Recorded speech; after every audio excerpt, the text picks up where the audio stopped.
이 방송을 시청하시는 청취자 여러분, 안녕하십니까? 저는 구리시 인창 반석교회를 담임하고 있는 강중현 목사입니다. 이번에 요한계시록을 원문 구주 분석으로 같이 공부할 수 있게 된 것에 대해서 하나님께 감사와 영광을 올립니다. 먼저 이번 시간에는 이 요한계시록의 개론에 대해서 살펴보겠습니다. 첫 번째는 이 요한계시록을 누가 기록하였는가? 사도 요한입니다. 1장 11절에 예수님은 사도 요한에게 예수님이 계시해 주시는 계시의 말씀을 기록하여서 7 교회에 보내라, 그렇게 명령하시죠. 그러니까 사도 요한은 이 요한계시록의 기록자다, 그렇게 볼 수가 있겠습니다. 이제 두 번째, 이 요한계시록의 기록 연대는 학자들마다 약간의 차이는 있지만 95년에서 96년경으로 보고 있습니다. 이제 세 번째는 이 요한계시록의 기록 배경에 대해서 살펴보겠습니다. 이 요한계시록이 기록될 당시는 로마 제국입니다. 그때 당시 이스라엘 백성들은 로마 제국의 식민 통치를 받고 있었고, 어떤 그런 배경 내에서 이 요한계시록이 기록이 되기 때문에 로마 제국이 어떠한 형편에 있었는지를 우리가 살펴보아야 이 요한계시록이 기록된 배경에 대해서 알 수가 있는 것입니다. 이 요한계시록은 로마 제국의 도미티안 황제, 그 제위 기간이 81년에서 96년이죠. 그때 이 도미티안 황제가 제위할 때에 이 요한계시록이 기록되었다, 그렇게 보고 있습니다. 그런데 이 도미티안 황제는 그 전의 황제가 도미티안 황제의 형님이셨던 디도 황제죠. 그런데 이 디도 황제는 주후 79년에서 81년 2년 3개월의 짧은 황제에 제위하다가 갑작스러운 죽음으로 죽고 이 도미티안 황제가 황제에 오르게 되었죠. 그런데 이 도미티안 황제는 자신의 형 황제인 디도 황제와는 대조적인 면이 있습니다. 이 디도 황제는 주 70년에 예루살렘을 멸망을 시켰죠. 그리고 여러 전투에서 많은 공을 세운 아주 장수의 그런 황제입니다. 그와 반대로 이 도미티안 황제는 아주 연약한 황제였습니다. 그래서 이 도미티안 황제가 즉위했을 때 이 도미티안 황제는 자기의 그 연약한 약점을 보완하기 위해서 황제 숭배 사상을 강화합니다. 그리고 자신을 주님이다, 하나님이다, 그렇게 부르도록 황제 숭배 사상을 강화했습니다. 그리고 동전에다가도 이 자신이 주님이고 하나님이라는 걸 동전에다 새길 정도로 그렇게 황제 숭배 사상을 강화했는데, 그때 당시 이 황제 숭배를 거의 모든 사람들이 다 숭배했죠. 그러나 유일하게 우리 기독교인들은 하나님 외에는 절대로 다른 신을 섬길 수 없기 때문에 황제 숭배 사상 거부했던 거죠. 그 결과는 무엇입니까? 당연한 혹독한 핍박입니다. 자, 그런 배경에서 이 계시록이 기록이 되는 거죠. 사도 요한도 이때 pat모섬에 귀환가 있었던 것입니다. 이 핍박을 피해서 이제 로마에 많은 우리 기독교인들은 그 로마 외곽에 있는 공동묘지, 그 지하에 땅굴을 파고 카타콤이라고 그러죠. 그 카타콤의 구조를 보면 지상에서 한 7m에서 20m 수직으로 내려가서 거기서 수백 킬로를 이렇게 굴을 파서 그 안에서 사는, 그래서 그 안에 사는 사람들은 햇볕도 보지 못하고 또 제대로 먹지도 못하고, 그래서 그 안에 살면서도 그렇게 살아갈지라도 그래도 황제 숭배하지 않고 하나님만 섬기겠다, 그런 믿음으로 나아갔던 것이 그때 당시의 어떠한 상황입니다. 배경입니다. 그래서 그렇게 핍박받는 카타콤에 사는 사람들은 평균 수명이 30세 정도, 키는 1m 20에서 30cm 정도, 그렇게 많은 핍박을 받아가면서 그들은 믿음을 지켰던 것입니다. 이런 배경에서 이 계시록이 기록이 되는 것입니다. 이제 네 번째, 계시록의 주제에 대해서 살펴보겠습니다. 이 계시록의 주제 참 중요한 거죠. 우리가 어떤 성경을 이렇게 공부를 해도 마태복음의 주제가 뭔가, 또 누가복음의 주제가 뭔가, 또 로마서의 주제가 뭔가, 그 책의 주제를 알고 그 책을 공부하는 거 참 중요한 것입니다. 이 요한계시록의 우리가 주제를 알기 위해서는 먼저 성경 전체의 주제를 알고, 그 다음에 신약 성경의 주제를 알고, 그 다음에 이 요한계시록의 주제를 알아보는 것이 이렇게 전체적인 맥락으로 봐서 이렇게 좋은 방법이라 하겠습니다. 먼저 성경 전체의 주제가 뭔가라는 것을 살펴보겠습니다. 성경 전체의 주제는 하나님의 나라입니다. 시편 기자는 이렇게 찬송을 하고 있습니다. 시편 82편 8절이죠. 하나님이여 일어나사 세상을 심판하소서. 모든 나라가 주님의 소유이기 때문입니다. 세상을 심판하기를 하나님 앞에 간구합니다. 왜냐하면 모든 나라가 주님의 소유이다. 그런데 지금 현재는 왜 심판을 하느냐? 이 세상 나라가 주님의 소유가 아니고, 주님의 통치가 이루어지는 게 아니고 사탄의 통치가 이루어지고 있다, 그 말입니다. 우리 성경의 시작이 뭐죠? 태초에 하나님이 하늘과 땅을 창조하셨다입니다. 창조만 하신 게 아니죠. 보존하시고 운행하시죠. 우리 하나님은 창조부터 오늘까지 온 우주 만물을 붙들고 운행하시는 것입니다. 그러므로 이 온 우주 만물의 주인은 하나님이십니다. 그리고 이 온 세상에 대한 통치도 마땅히 하나님이 하셔야 되는 것입니다. 그런데 우리가 주기도문하죠. 하나님의 뜻이 하늘에서는 이루어지고 있는데 이 땅에서는 이루어지지 않고 있습니다. 그것이 속히 이루어지게 해달라고 우리가 날마다 하나님 앞에 기도하죠.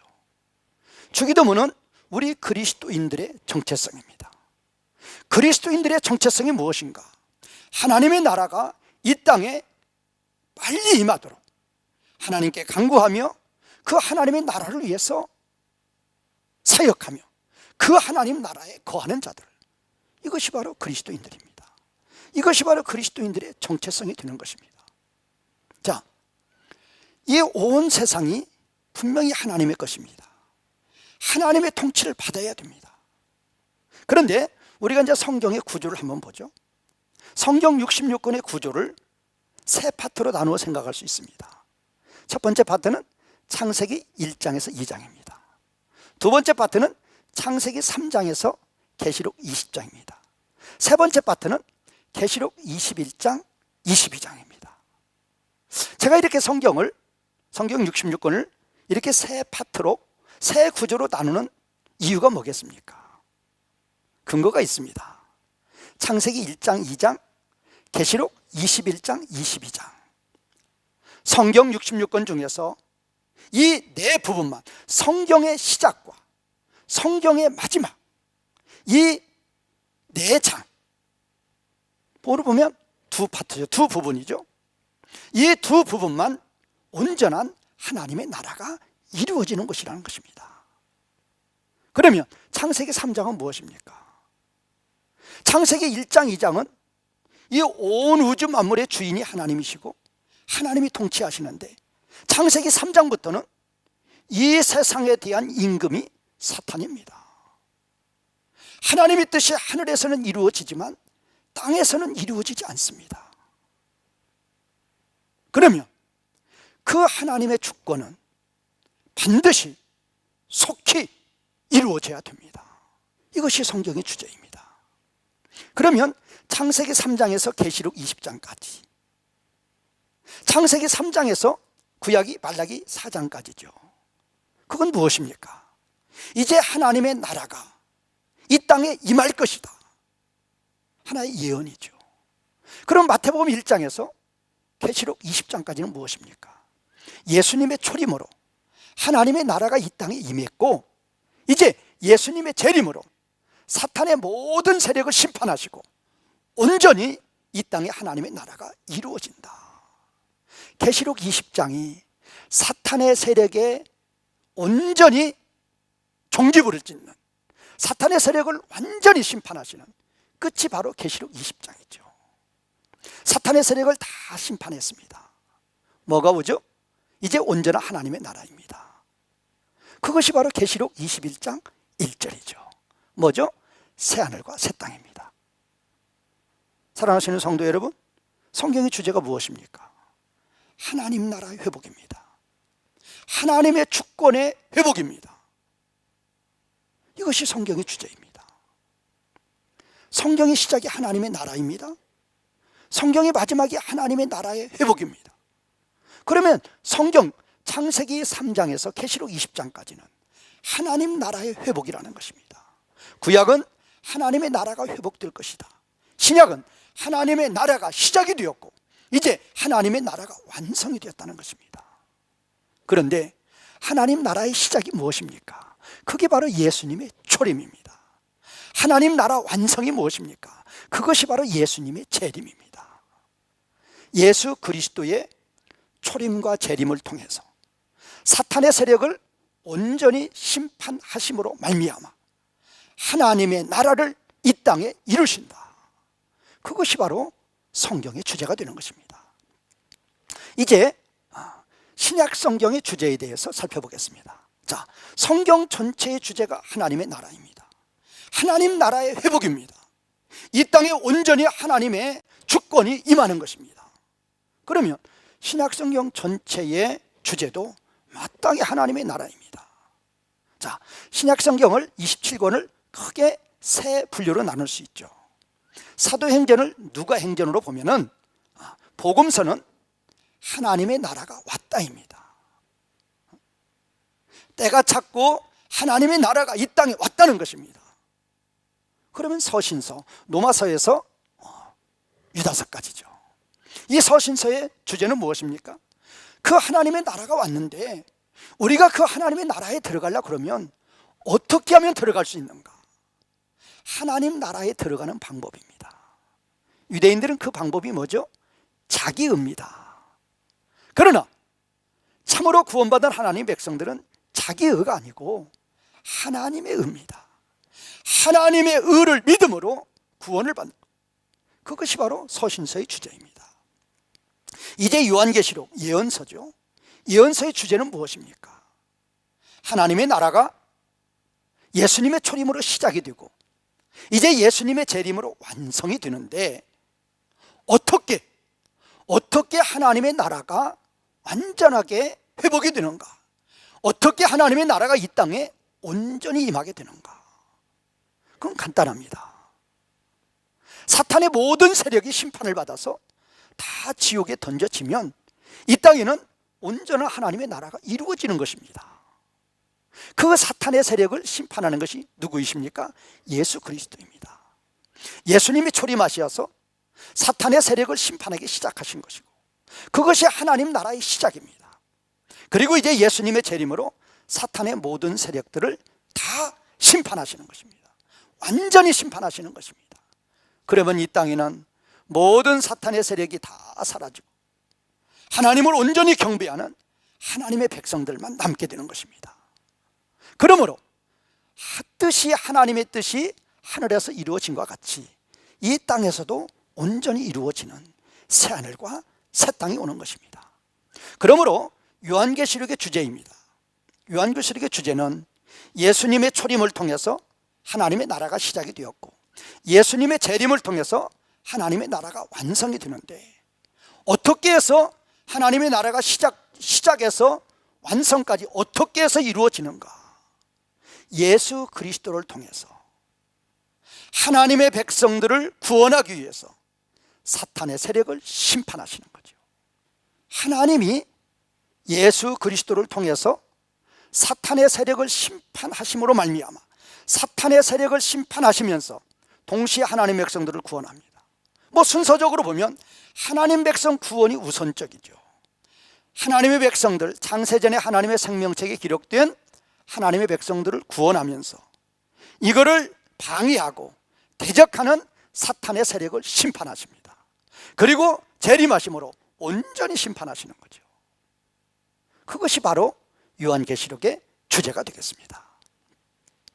이제 다섯 번째로 요한계시록의 기록 목적에 대해서 살펴보겠습니다. 이 요한계시록의 기록 목적, 이 요한계시록 기록 목적은 제가 아까 요한계시록의 기록 배경을 말씀드렸죠. 어떤 배경이죠? 말할 수 없는 핍박을 받는 거죠. 황제 숭배 사상을 거부하는 자들 다 죽임을 당합니다. 사도 요한도 이때 당시에 밤모섬에 유배되었던 것입니다. 이때 당시에는 두 가지 선택권밖에 없습니다. 로마 황제를 숭배하느냐, 아니면 하나님을 믿고 섬기느냐. 로마 황제를 숭배하면 살아남는 것이고, 하나님을 믿고 하나님만 섬기겠다고 나아가면 이것은 완전히 죽임을 당하는 것입니다. 그런 핍박의 배경에서 이 계시록의 기록이 되는 것입니다. 그러므로 이 계시록의 기록 목적은 하나님의 나라를 위해서, 하나님의 나라에 거하기 위해서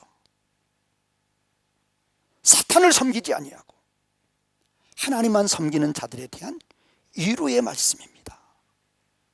그들에게 확신을 주시는 것입니다. 그들이 더욱더 굳건한 믿음으로 거할 수 있도록 그들에게 믿음을 더하여 주는 것입니다. 왜 그렇습니까? 제가 아까 요한계시록의 주제를 말씀드렸죠. 요한계시록의 주제가 뭡니까? 예수님의 초림으로 하나님의 나라가 시작이 되었습니다. 하나님 나라의 시작은 사탄의 세력을 심판하시기 시작하신 것입니다. 첫 번째에서 일곱 번째까지 심판입니다. 첫 번째에서 여섯 번째까지는 예수님의 초림에서 재림 전까지고, 일곱 번째 심판은 예수님의 재림 심판입니다. 자, 그리스도인들이 이 초대교회 때 핍박을 받습니다. 물론 직접적으로는 로마 황제가 핍박을 합니다. 그러나 그 로마 황제는 사탄의 도구로 이용이 될 뿐이죠. 실제는 사탄이 심판하는 것입니다. 사탄이 핍박하는 것입니다. 그런데 계시록의 주제가 뭐죠? 예수님의 초림으로 이미 사탄의 세력에 대한 하나님의 심판이 시작이 되었다는 것입니다. 그런데 이제 우리가 요한계시록을 공부해 보면 알겠지만 그 하나님의 심판은 속히 이루어진다는 것입니다. 그 하나님의 심판은 반드시 이루어진다는 것입니다. 그 하나님의 심판은 사탄을 심판하시되 완전하게 심판하신다는 것입니다. 이 말씀에 위로를 얻는 것입니다. 이 말씀에 힘을 얻는 것입니다. 왜? 자기네들을 지금 심판하는 것이 사탄의 세력인데 그 사탄의 세력이 이미 심판을 받기 시작하였고, 언제부터? 예수님 초림부터. 그 사탄에 대한 심판은 속히 진행이 되고 있고 반드시 이루어질 것이고 완전히 이루어질 것이기 때문에 이 계시록의 말씀을 통해서 위로를 받는 거죠. 확신을 갖는 거죠. 어떤 핍박이 있더라도 굳건한 믿음으로 견뎌나가는 것입니다. 이것이 바로 요한계시록의 기록 목적입니다. 물론 초대교회 때 성도들에게만 이런 믿음의 위로, 믿음의 확신 주시기 위한 건 아니죠.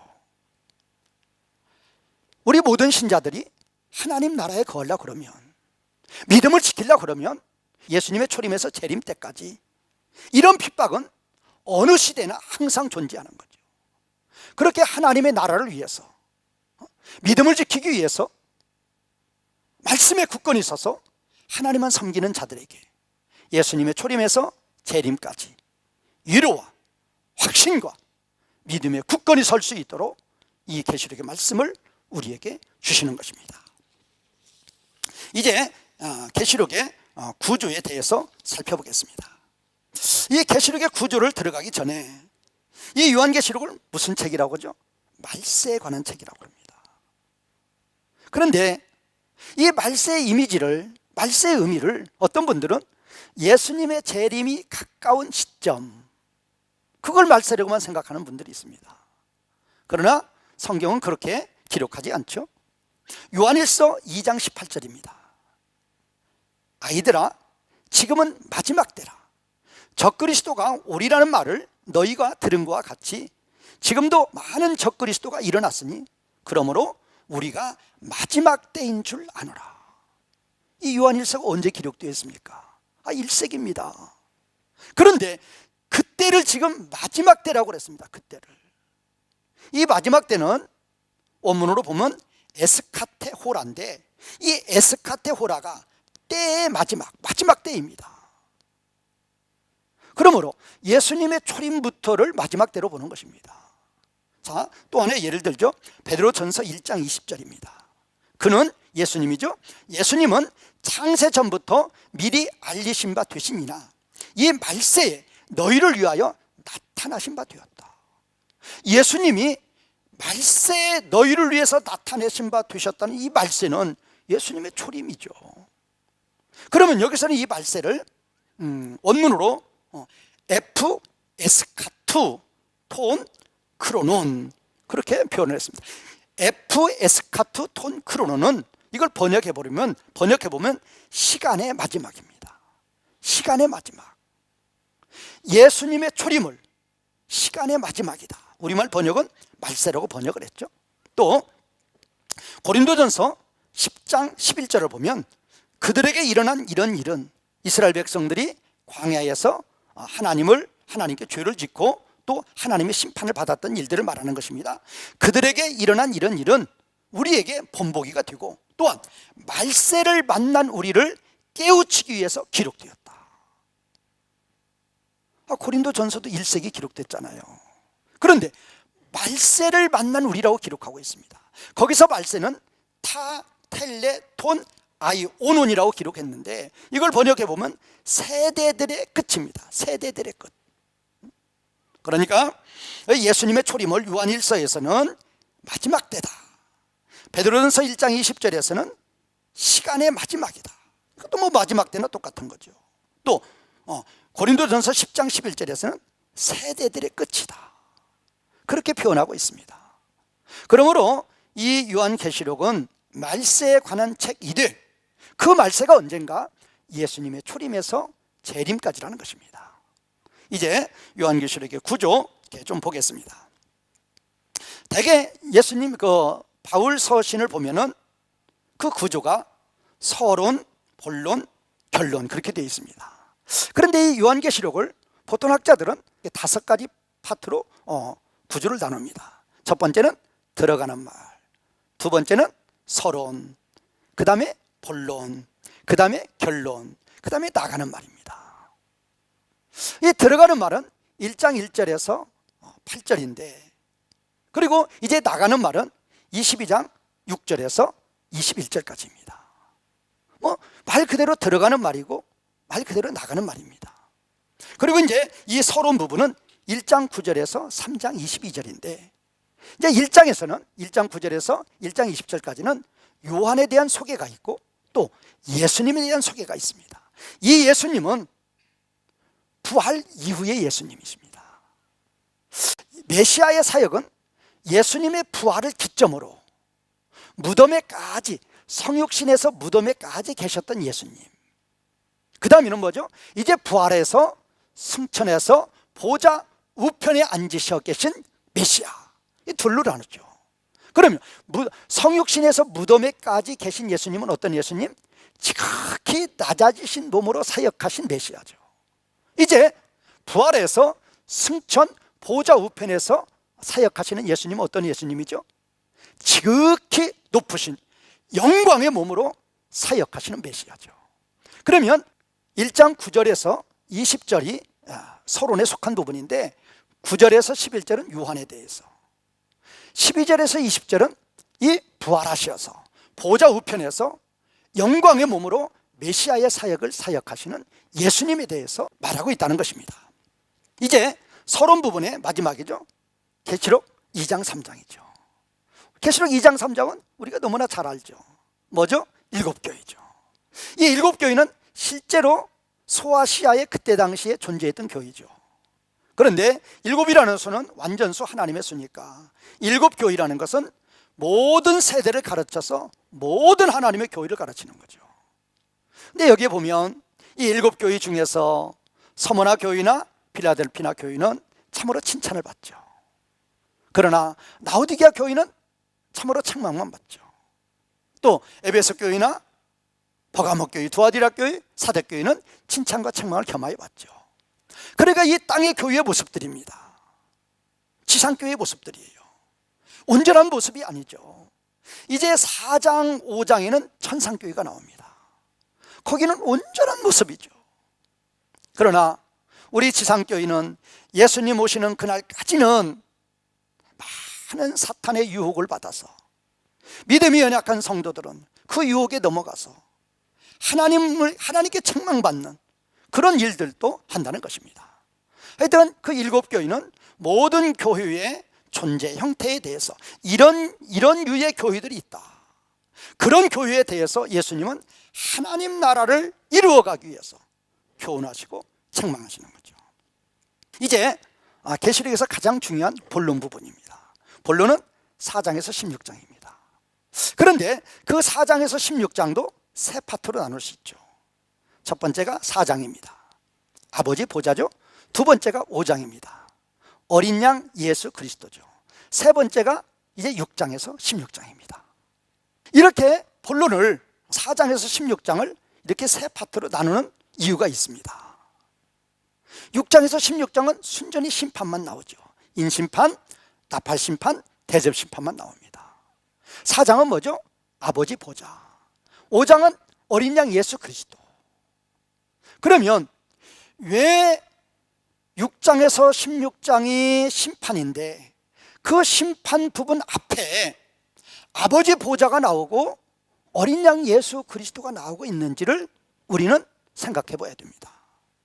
심판은 예수님의 초림에서 재림까지, 예수 그리스도께서 초림하심으로 말미암아 사탄에 대한 심판이 시작이 되었고, 예수 그리스도의 재림으로 말미암아 사탄의 세력에 대한 심판이 완성이 된다는 것입니다. 그러면 심판이라는 것은 힘입니다. 능력입니다. 그 힘과 능력이 어디서 나오냐는 거죠. 그게 바로 4장입니다. 아버지 보좌라는 것은 예수 그리스도를 통해서 사탄을 심판을 하시는데 그 권세가 바로 아버지 보좌로부터 나오신다는 것입니다. 5장은 어린 양 예수 그리스도죠. 세례 요한이 예수님을 바라보고 뭐라고 찬양을 합니까? 요한복음 1장 29절에서 사상죄를 지고 가는 하나님의 어린 양이다, 그렇게 찬양을 합니다.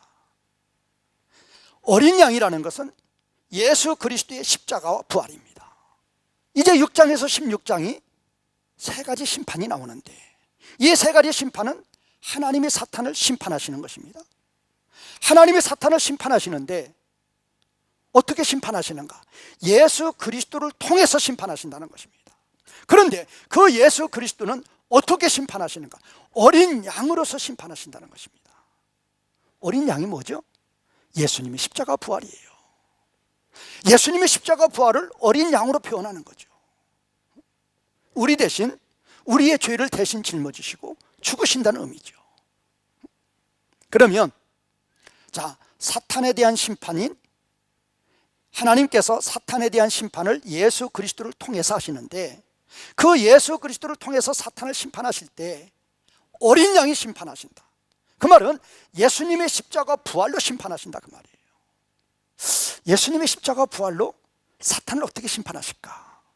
여러분들은 여기에서 이 예수님의 십자가 부활과 사탄의 심판과를 연결을 잘 하셔야 됩니다. 되게 이 부분을 잘 이해를 못 하십니다. 어린 양이라는 것은 예수님의 십자가 부활이에요. 예수님의 십자가 부활은 무엇입니까?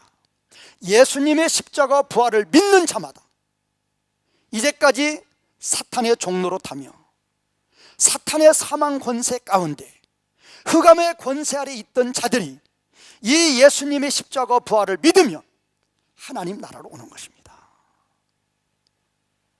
바로 이것이 사탄을 심판한다는 의미도 되는 것입니다. 이제 6장에서 16장에 보면 6장에서 16장의 구조가 기본 틀이 심판과 구원으로 되어 있습니다. 인심판도 심판과 구원으로 되어 있고, 나팔심판도 심판과 구원으로 되어 있고, 인심판, 나팔심판과 대접심판 사이인 12장에서 14장도 거기도 구원으로 삽입 부분이 들어가 있습니다. 그러니까 이 요한계시록의 이 본론 중에서 메인인 6장에서 16장의 구조가 심판과 구원으로 이루어졌다 그 말입니다. 왜 심판과 구원으로 이루어졌냐는 것입니다. 바로 하나님께서 사탄의 세력을 심판하시는데 어린 양을 통해서 심판하신다. 그 어린 양은 무엇으로 심판을 하시는가? 십자가와 부활로 심판하신다. 십자가와 부활로 어떻게 심판하시는가? 사탄의 사망 권세 가운데 있는 자들을 십자가와 부활을 믿게 해서 하나님의 나라로 구원을 시키는 것입니다. 자, A라는 사람이 이제까지 사탄의 종노릇하며 흑암의 권세 아래 있습니다. 성령 하나님께서 그 사람에게 역사합니다. 예수님의 십자가 부활을 믿게 합니다. 그러면 그 사람이 이제 하나님의 나라로 오게 되는 것입니다. 그러면 그 사람에게 임했던 사탄을 하나님이 심판하시는 것입니다.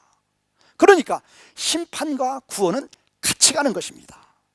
자, 이거에 대한 이해는 우리가 또 출애굽을 생각해 보면 좀 쉽게 이해가 될 수 있습니다. 출애굽기 3장 20절입니다. 내가 내 손을 들어 애굽 중에서 여러 가지 이적으로 그 나라를 친 후에야 그가 너희를 보내리라. 자, 하나님은 바로에게 모세를 통해서 이스라엘 백성들을 보내라고 합니다. 그런데 바로 보내지 않죠. 하나님이 어떻게 하죠? 10가지 심판을 내리십니다. 10가지 재앙이 10가지 심판이죠. 그럴 때 그 바로는 이스라엘 백성들을 보내는 것입니다. 심판이 곧 구원인 것입니다. 바로 이런 개념이 계시록에도 그대로 적용이 될 수 있다는 것입니다. 어린 양을 통해서 사탄의 세력을 심판하시는 것. 어떻게 십자가와 부활로 사탄을 심판하느냐? 하나님이 예정하신 하나님의 백성들 14만 4천이죠. 그 14만 4천이 예수 그리스도의 십자가와 부활을 믿게 해서 사탄의 굴레에서 사탄의 권세에서 이제 하나님의 나라로 구원을 받게 하시는 것입니다. 그러니까 심판과 구원은 같이 가는 것입니다. 그래서 이제 인심판의 구조도 심판이 있고 구원이 있습니다. 원래 인심판이 첫 번째에서 7번째 심판이죠. 그러면 6장은 첫 번째에서 6번째 심판입니다. 7장은 구원입니다. 8장 1에서 5절은 7번째 심판입니다. 이와 같이 첫 번째와 6번째, 그 다음에 7번째 사이에 이 구원 부분이 삽입범으로 들어가 있습니다. 심판과 구원이 같이 있습니다. 이유가 뭐죠? 바로 예수님의 십자가 부활을 통해서 예수님의 십자가 부활을 믿게 하심으로 말미암아 사탄의 종로로 타는 자들을 하나님의 백성으로 구원을 시키는 것이니까. 구원을 시킨다 그 말은 그 사람에게 그 사람을 통치하고 있었던 사탄을 심판한다, 그런 의미가 되는 것이니까 구원, 심판과 구원이 같은 구조로 나열이 되어 있다. 나팔 심판도 똑같죠. 그리고 인심판, 나팔 심판과 대접 심판 사이에 12장에서 14장이 구원으로 들어가 있습니다. 그거는 크게 보면 심판과 구원, 그 다음에 또 심판, 그런 구조로 볼 수 있는 거죠. 그래서 이 요한계시록의 본론의 구조는 4장이 아버지 보좌, 5장이 어린 양 예수, 6장에서 16장이 심판과 구원, 그렇게 되어 있다는 것입니다. 이제 이거에 대해서는 이제 그 부분을 할 때 좀 더 자세히 소개할 거니까 그때 가서 이렇게 정확히 좀 더 이해를 하시면 되겠습니다. 이제 결론 부분입니다. 결론은 17장 1절에서 20장까지입니다. 자, 그러면 우리가 본론의 구조가 어떻게 되어 있죠? 심판과 구원으로 되어 있습니다. 그러니까 결론 부분도 마땅히 심판과 구원으로 이루어졌다는 것입니다. 그렇게 돼야 결론이 되는 거죠. 이 결론이라는 것은 본론에 대한 결론이니까, 본론이 심판과 구원으로 되어 있으니까 결론도 심판과 구원으로 이루어져야 된다는 것입니다. 그래서 이제 이 결론 부분에 있어서의 심판은 최종 심판이 되는 거죠. 최후 심판이 되는 거죠. 그러니까 예수님의 재림이 되는 거죠. 자, 6장에서 16장까지 인심판이든 나팔 심판이든 대접 심판이든 7번째 심판이 나옵니다. 이 7번째 심판은 예수님의 재림 심판이죠. 그러나 거기는 예수님이 재림하셔서 심판하신다 그렇게만 나와 있지 상세하게 나와 있지 않습니다. 그 상세하게 나와 있지 않은 부분을 이 결론 부분에서 상세하게 기록을 하는 것입니다. 그래서 17장에서 20장까지가 예수님이 재림하셔서 최후 심판으로 사탄의 세력을 심판하시는 것을 상세하게 기록하셨다. 그래서 17장 18장은 세상 나라를 심판하는 것이고 19장은 짐승과 거짓 선지자, 20장 1절에서 10절은 마귀, 20장 11절에서 15절은 불신자, 이렇게 네 세력을 심판하면 사탄의 모든 세력을 다 심판하는 거죠. 완전히 심판하는 거죠. 이 땅에서 사탄의 모든 세력을 완전히 심판했습니다. 그럼 뭐가 되죠? 그러면 이 땅에서 온전히 하나님의 뜻이 이루어지는 거죠. 그러니까 당연히 21장 1절에 새하늘과 새 땅이 오는 것입니다. 그래서 21장 1에서 22장 5절까지는 완전한 구원이 이루어지는 거죠. 심판도 완전한 심판, 구원도 완전한 구원. 새하늘과 새 땅이 나오고 새 예루살렘이 나오는 것입니다.